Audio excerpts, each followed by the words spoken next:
Welcome to the most hair-raising, high-flying, energetic Captain Fizz and Mask Guy podcast you will ever hear. So hang on tight, lock your doors, because here we come! Oya kaboom! I am Captain Fizz, with my co-host... That Mask Guy! Greetings from the seventh moon of thunder! We bring to you a very special guest on a very special night as WWE Battlegrounds. Here is Big Mike. Hey, what's up? So, without further ado, let's get right in it. Yes, was that energetic for you? It was for us. Absolutely. First matchup of the night. It's honestly one of the best nights we've seen in a long time. Okay, we're going to start with the pre-show. Boom. We all actually got to see it this time. Yes. It was the matchup to determine who the true king was. We had King Barrett versus King What's Up, better known as R-Truth. The guy with the plunger. The guy with the plunger. And you know what? I mean, it exactly what we thought was going to happen on this one. Guy with the plunger plunged. Yeah, he went down the toilet on this. I mean, there's no surprise there. I mean, all they really... Big Mike! Absolutely. Yeah, come on, Mike. It looked like for a split second there that R-Truth was going to pull it off, but then it seemed like at the end, King Barrett was able to pull it off with his finisher called the Bullhammer. And sure enough, he came out with the win, and he is still remains the King Barrett. No, it's the king versus the wannabe king. Well, you know what? Honestly, for some reason, this actually reminded me a little bit of a matchup. Again, this is going to really make me feel, older than I already am. This kind of reminds me of the matchup between King Harley Race and the Junkyard Dog back at WrestleMania 3 in a lot of ways. And I'm not talking just racially. This is the sort of thing that kind of reminded me of it. We did Battle of the King. It's very rare in this day and age to see a matchup to determine who the actual king is. I think the last time we had such a contest was probably back in 1993 when Jerry the King Lawler faced Bret the Hitman Hart, who was just coming off winning the 1993 King of the Ring, to determine who the king was. Yeah. And there's been very few times before that where we actually saw, though, where the king, the crown actually changed hands, and that you'd have to even go further back to when Hacksaw Jim Duggan beat King Haku for the crown, and then a few months later, Macho Man Randy Savage beat Hacksaw Jim Duggan for the same crown. And then he became the Macho King Randy Savage. Exactly. And so it's been a really rare thing. Macho Man. Oh, yeah! Oh, yeah! As you can tell, we're really psyched tonight for this episode. My energy is rubbing off on everybody. And before we go any further, I thought it was pretty funny to kind of watch you, because you. As we've pointed out in the past, you're not really much of a wrestling fan, but honestly, you were getting into this with more excitement than a lot of longtime wrestling fans. I think that's part of it, is because it's now become our job to talk about this stuff. So I've hyped myself up, and quite possibly we've seen the emergence of some huge high flying artists. I'm going to call them artists in the field that honestly excites me. Not since the days of Rey Mysterio, though.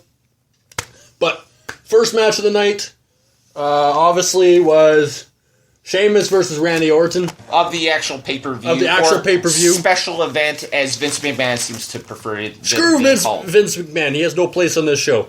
Till he sits beside me. And if he sits beside me, I'm scared.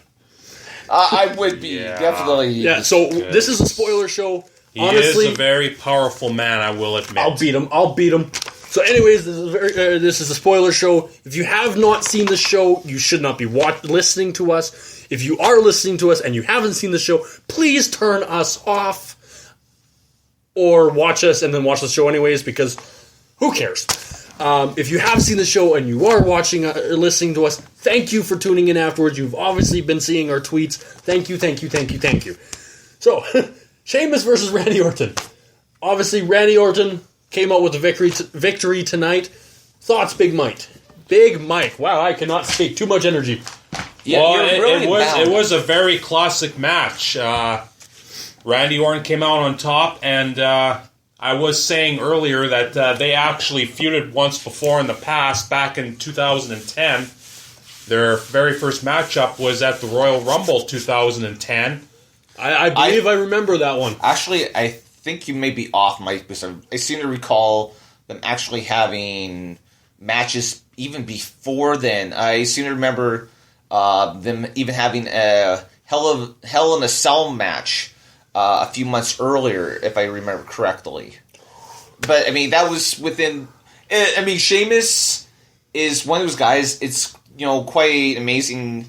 Sheamus, from the time he came onto what was then simply known as the Raw brand, and how quickly he rose up to becoming WWE champion. He came up from WWE's version of ECW up to the Raw brand, and within, I believe it was like 3 or 4 months, won the WWE title from John Cena in a tables match. Right. So that is... Actually, you might be right. It might have actually been the Royal Rumble, now that I think about it. It was. Okay, so, I mean... for the win. But, however, they did face in a Hell in a Cell, but it was... That was later... At the next... That Hell was in a Cell pay-per-view. Yeah, that was later in the year. Yes. So this is... I'm be the first to admit that I don't remember everything correctly.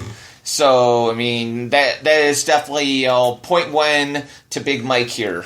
Yeah, so the match started off slow, but it really picked up speed. It really got going. Randy the Viper... Is it the Viper? I fail at names. He's known as the Viper. The Viper, thank you. Randy the Viper Orton goes for the win. Yeah, and again, I was actually kind of surprised. I actually thought Sheamus was going to win it. WWE is notorious for having the homeboy lose. Yeah, well, I think, honestly, Randy Orton needed to win this. I do not see how much more Randy Orton has left in the tank. Well, here's the thing. Randy Orton, I mean, it's been said, several times, is probably one of the best workers, probably one of the most solid workers in WWE right now. And as, JBL has mentioned on multiple occasions, if you were to go off and to build a WWE superstar from the ground up, it would be exactly like Randy Orton. Absolutely. I will admit, haven't been a big fan of a lot of Randy Orton's promos, and our promos are better. Our promos are definitely better. I haven't always been a fan of some, how he walks down to the ring. I have to admit that when I've actually bothered to watch WWE programming in recent weeks, I've been very entertained by Randy Orton. I could take him. The guy, if you say so. I honestly can say I really enjoy his energy. So, good on him. My big thing is that I don't like what WWE does with people who win the Hell in a Cell match. Money in the Bank match. Because oftentimes what they'll do is they'll win Money in the Bank, and then these guys will go on a losing streak for months and months, and then suddenly... They turn them into the heel. Well, it's not so much, not just into heel, they just make it look like they can't beat anybody. And then all of a sudden, they turn around and they win the title, and we're supposed to believe that, they're, viable champions. Yeah, oh, absolutely. Yeah. And so, I mean, I don't know exactly what they're doing here or why they're doing this, but, it's been a consistent thing all along. The only thing that really saved Seth Rollins, who... cashed in Money in the Bank on Brock Lesnar at WrestleMania, which we will kind of bring up their matchup later on in the night, is the fact that... which was epic. It was pretty good for other reasons, is that, Seth, is such a great worker, and when he's been put into high-profile matches, he has won off, and he's completely stolen the show. Yes. So, we're going to go to the next match, the Tag Team Championship match. Yeah, featuring... New Day sucks. New Day, and in this case, it was Kofi Kingston and Big E, who are the best combination of two from that group. But they were not the best to beat primetime players. Primetime players. Now, I did mention last month how with Darren Young and Ryback winning championships recently that now every single member of the first season cast of the NXT reality show, with the exception of one individual, had won a championship. That individual, whose name I couldn't remember at the time, was Michael Tarver. I don't even think the guy's in the wrestling business anymore. But tonight, these guys went off and continued on the reign as tag team champions. Now, just based off of how long title reigns have been in recent, just this year alone, I wouldn't be surprised if Primetime Players lose the tag team titles to someone else at SummerSlam, because almost every title reign for tag team champions this year has only been 2 months. Yeah, I do not see New Day reclaiming it. What about you, Mike? It was a good tag team match. The Primetime Players came out on top. They retained the tag team titles, and who knows where they go from here, who their next challengers will be, but it'll be interesting to see which next tag team will want to challenge them for the tag team titles. Yeah, there's definitely no arguing at this point. Primetime Players are the best tag team. Here's the thing. These guys were... I think I even mentioned this last month when we were covering Money in the Bank. These guys were set up 3 years ago, I believe it was, to win the WWE Tag Team titles. And then WWE decided, rightly so, to put Daniel Bryan and Kane together to form Team Hell No, because those guys were hilarious together. Yes, absolutely. And these guys kind of just stepped over, the Primetime Players and won the Tag Team titles. And unfortunately, the Primetime Players kind of fell to the wayside and never got that momentum back. Yeah, now the momentum is back. And that's probably what caused the Primetime Players to separate for a while, was that... Well, the thing is, at the time, WWE was really high on Titus O'Neil and thought that, maybe they should put him by himself. Unfortunately, that didn't work. And then when Darren Young came out and, said that he was gay, WWE decided that they needed to get behind Darren Young because for a number of reasons. And so it made sense that when Darren Young returned from an injury that he had sustained, that to put these two back together, because they are such an entertaining tag team. Yes, and they so, are. I mean, I would rather these guys have a nice long title reign, but, honestly, the way, especially in the tag team division in WWE, it can be really fickle. So, I honestly, I thought it was a tight matchup. And you know what? I enjoyed New Day as a tag team. I sort of wish that they had a longer reign because, honestly, I remember with a certain level of fondness the whole Freebird rule. And I remember, teams not just the Fabulous Freebirds, but I remember the Russians and Demolition using this rule and were able to defend the titles for months and months on end.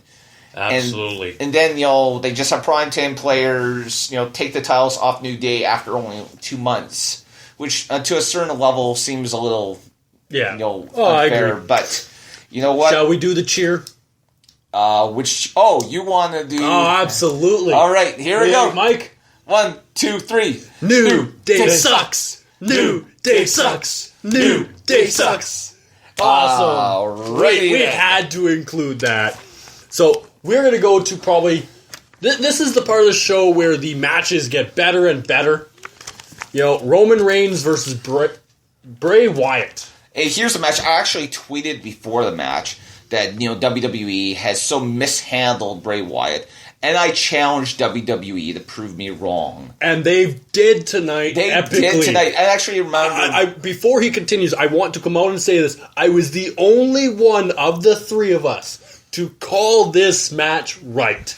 And a good reason for that is that because of how WWE has handled Bray Wyatt, I really didn't think very much of this and thought, okay, well, they're just putting another roadblock in front of Roman Reigns before he eventually takes on Seth Rollins to win the title.